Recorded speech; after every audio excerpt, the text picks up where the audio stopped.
So njengamanje sisebenza ngezandla. Sekuyabonakala ke namhlanje ukuthi ukusebenza ngezandla kusilimaza kangakanani thina njengabantu abavikela umphakathi. So kuyasilimaza kodwa ukuthi uhulumeni acela usizo ukuthi umphakathi uphume ulekelele amaphoyisa ulekelele inhlaka zahulumeni kodwa wona ubungafinyeleli. Mapolisa aphanda isiganeko sokudutyulwa kubulawo nogada basekuhlaleni kwingingqi yaseBhambayi eNanda KwaZulu-Natal. Kunzima ngoba emetro basinikile ama-smart card but imetro isasiluyisa ithi ifuna ama-yellow line. Amakhulukhulu abathengisi basesitalatweni eGauteng bathi bayasokola ukuphila ngenxa yokuba isixeko saseGauteng siyasilela ukhupha impephamvume zokuba bakwazi ukuthengisa. Sengibulise emakhaya kaNdandambi Ndodwa Ndamba noPhumza sikhumba netolikiyo lemilo ezandla.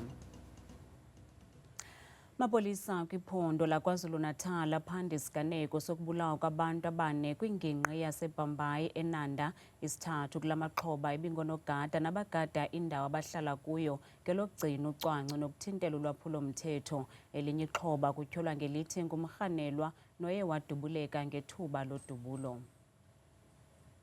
Boyikisela ubomi babo abahlali baseNanda emva kokudutyulwa kubulawe amapatrola angaphansi kombutho oluntu ogada kule ndawo iEthekwini Neighborhood Watch.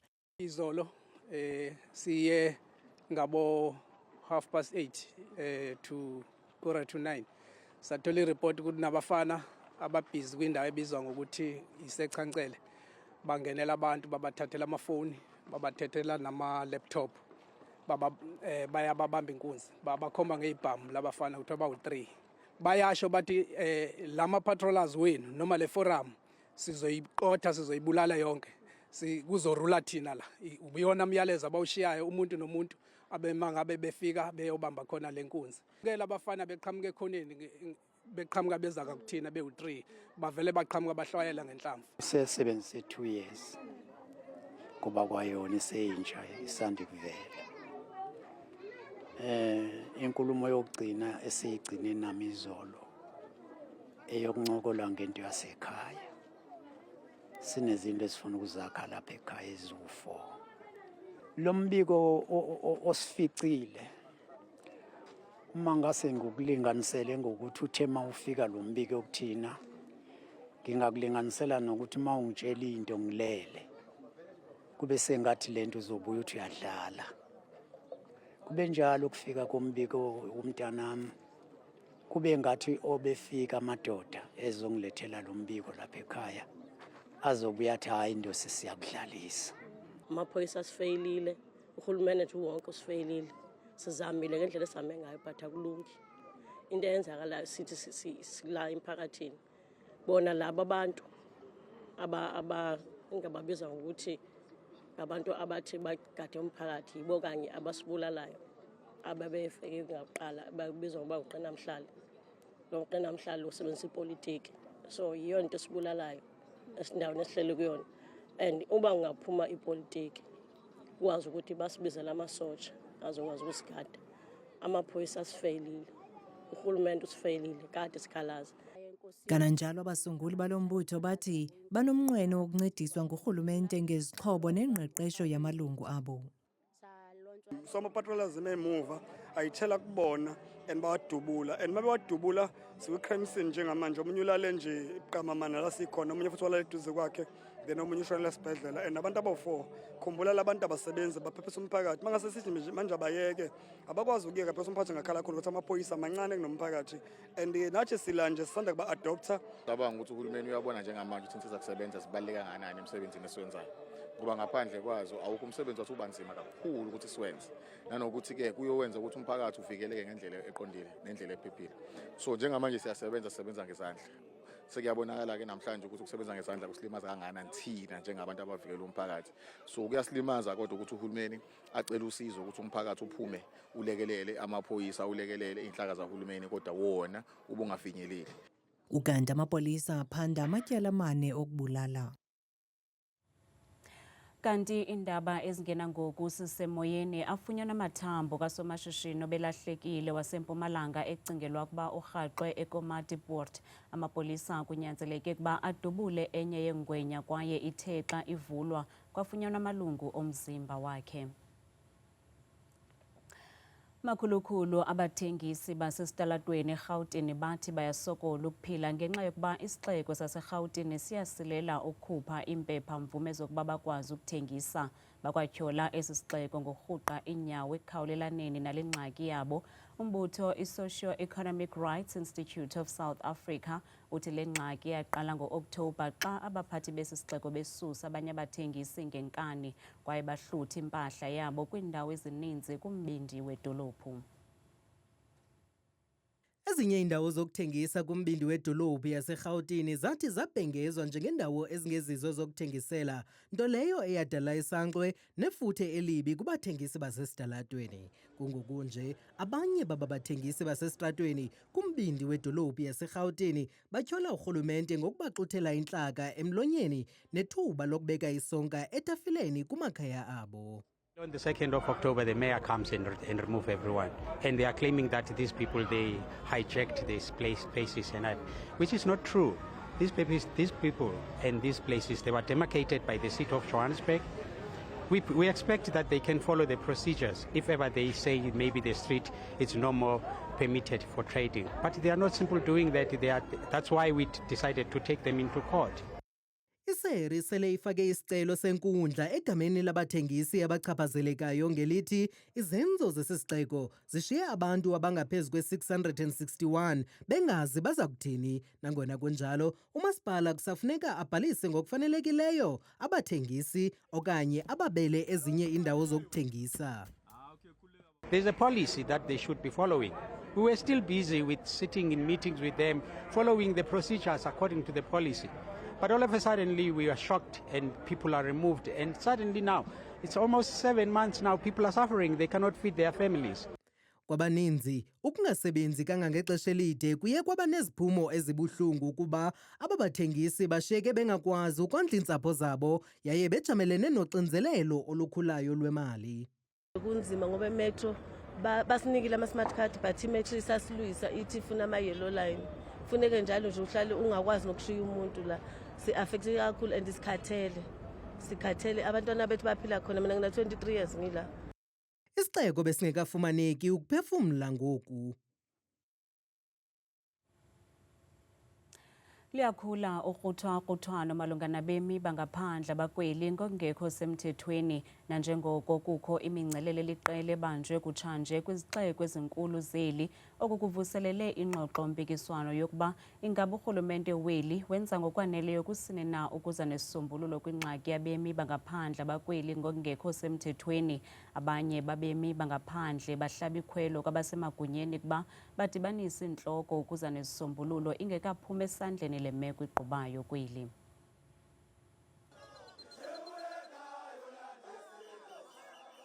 Ithe gqolo iqhuba imigushuzo yoqhankqalazo mbombozone kweli loMzantsi Afrika, abembeli bekhalazela abemi bangaphandle abakweli ngokungekho semthethweni. Abemi beli bakhala ngelithi abemi bangaphandle abangenazimpepha-mvume zokuba kweli babathathela imisebenzi kwaye ngabo abenza ulwaphulo-mthetho oluquka ukuthengiswa kweziyobisi. Abanye babemi bangaphandle bathi abazanga ngakuthanda kweli lizwe, kwako bakhangela amadlelo alihlaza kwaye bahlabe ikhwelo kwabasemagunyeni ukuba baphose umrhaji bangenelele. I think all the concerned parties must come in, but ranging from politicians, especially the parties that are in the power and the parties that are not in the power. They need to think their narratives when they are trying to raise their voters to be considered, to be voted for them. Mustafa Marhat noyinzalelwane yaseSomalia sele echithe iminyaka engama-20 kweli loMzantsi Afrika kwaye ngoku sele ingummi weli ngokupheleleyo. Imfundo yakhe nomsila uyifumene kwidyunivesithi yoMzantsi Afrika iUNISA kwaye uthi ezi ziganeko zakutshanje zemingcelele yokugxothwa kwabemi bangaphandle azifani nabemi beli. What we see on the streets today is not a reflection of true South Africans. The true South Africans exercise Ubuntu and we had a concern of the human rights and they live of a dignity. Uthi ke uyabathethelela ozakwabo baseSomalia abakweli ukuba abangeni kweli ngondlela mnyama kwaye uthi banegalelo ekudalweni kwemisebenzi kweli. There are people from, for example, Somalia which I can speak on their behalf, who have created businesses, huge businesses, where South African citizens are also benefited.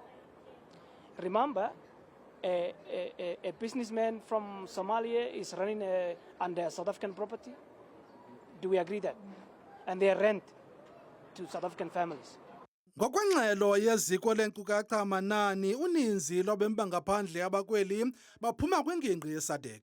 Umyinge we-40% wabemba ngaphandle abakweli ngabemba baseZimbabwe balandelwe yiMozambique neLesotho kwindawo yesithathu. Bahlaba ikhwelo ke kurhulumente abemba ngaphandle ukuba akhawuleze angenelele ingekaphumi esandleni imeko.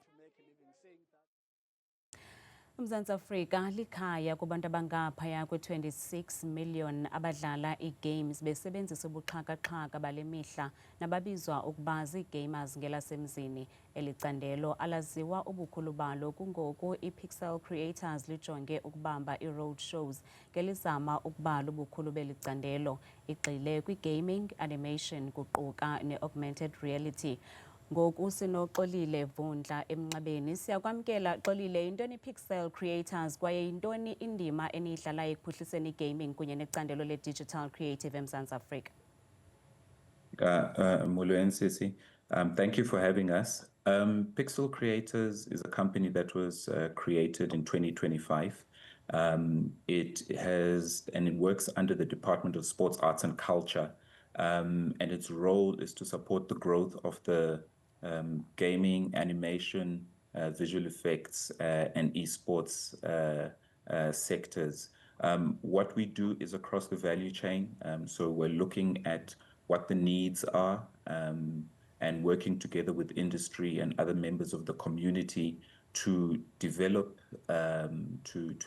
solutions to the challenges that are preventing the growth of the animation and gaming sector. So things like training, small business support, because we know creative businesses have less support.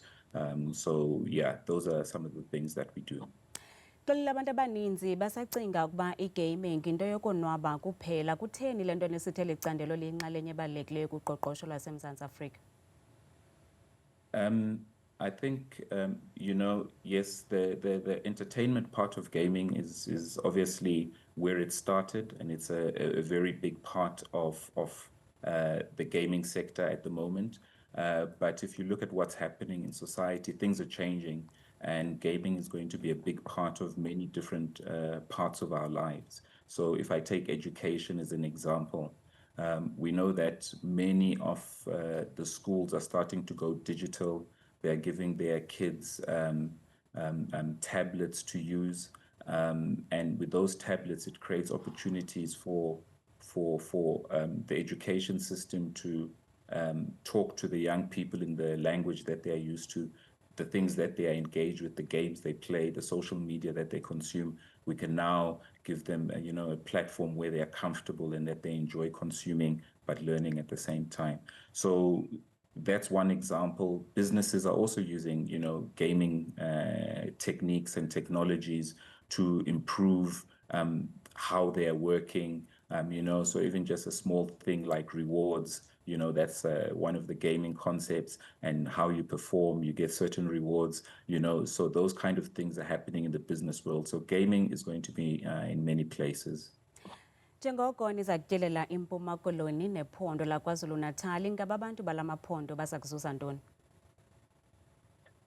So what we are doing with this study, and in fact the opportunities that are available to young people, primarily around the creative industries. So, and why we're doing this is because I think a lot of young people aren't aware that actually some of the things they enjoy doing as creatives fall into this animation and gaming industry. And as a digital space, it means that, you know, they're able to sell their work, not even just in South Africa, but across the globe. So if I take as an example, let's take music. Many young people are interested in music. Music is something that's obviously very important for a game to have a very good experience.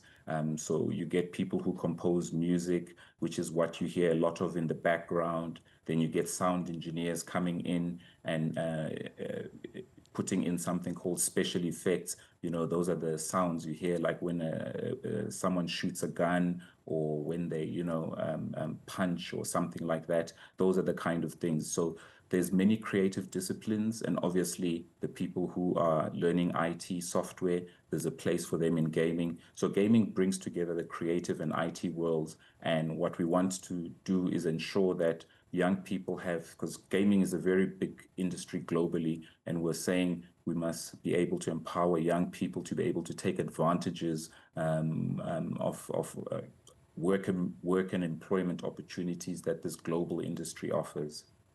Xolile, siyabulela kakhulu bhuti ngexesha lakho. Oh, enkosi.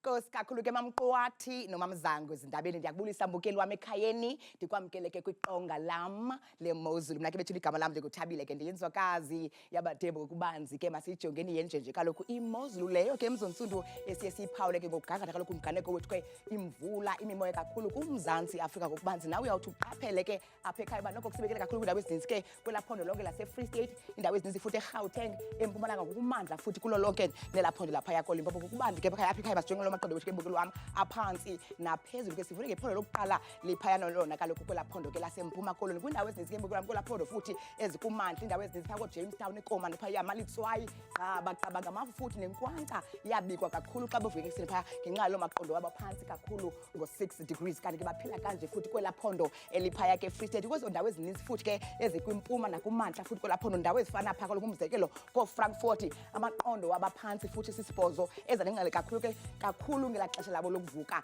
ekuseni. Kanti nantsi futhi imozulu ephondweni ke emzontsundu lasentshona Koloni, kwindawo ezininzi ke ezikufutshane kakhulu phaya elunxwemeni njengaphaya koFredendal kwasekuseni futhi ngamafu angephi nomoya obhudla ngokuqatha kakhulu phaya ngamaqondo aphantsi ka-11 degrees. Kanti imozulu yenjenje futhi ephondweni ke lapha ye-Northern Cape, kwindawo ezininzi imbukelo apha ekhayeni kaloku kooKurumane futhi kumantla naphaya eKimberley kucwenye kamnandi futhi eseni napha kooPriska ilanga lihlaba umhlaba kumnandi bevuka phaya ngo-10 degrees. Kanti ke futhi benjenje kwelaa phondo laphaya kaloku ko-North West, kwezo ndawo ezininzi ezinze kakhulu ke kumantla futhi nentshona phaya kwelaa phondo kucwenye kamnandi, babuye bavala usuku futhi ngomso beluqukumbela kaloku bukele ekhaya futhi ngaloo 20 ke akhatshwa sisibhozo. Kanti ke futhi benjenje kwelaa phondo laphaya kaloku eGauteng phaa kuNdlunkulu futhi busePretoria, eJohannesburg naphaa kooSprings, eThembisa, Soweto futhi khona inkwankca engephi kaloku amaqondo wabaphantsi kakhulu futhi ekuseni ngenxa yakhe ke la-7 degrees. Nyuka nam ngokubanzi bethu nekhaya sijonge laa phondo ke mbukeli wam laphaya eLimpopo, kwindawo ezininzi ke eziphezulu kakhulu phaa koMusina kwasekuseni futhi kuyafefa kuyabanda futhi neziganeko zezontshonalanga futhi zithe gqa nje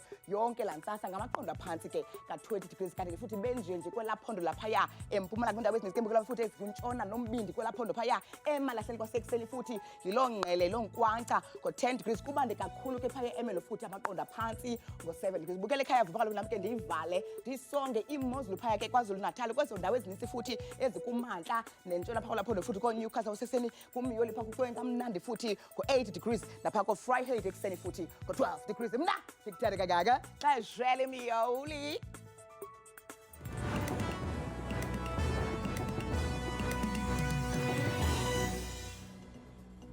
Kamnandi mawethu.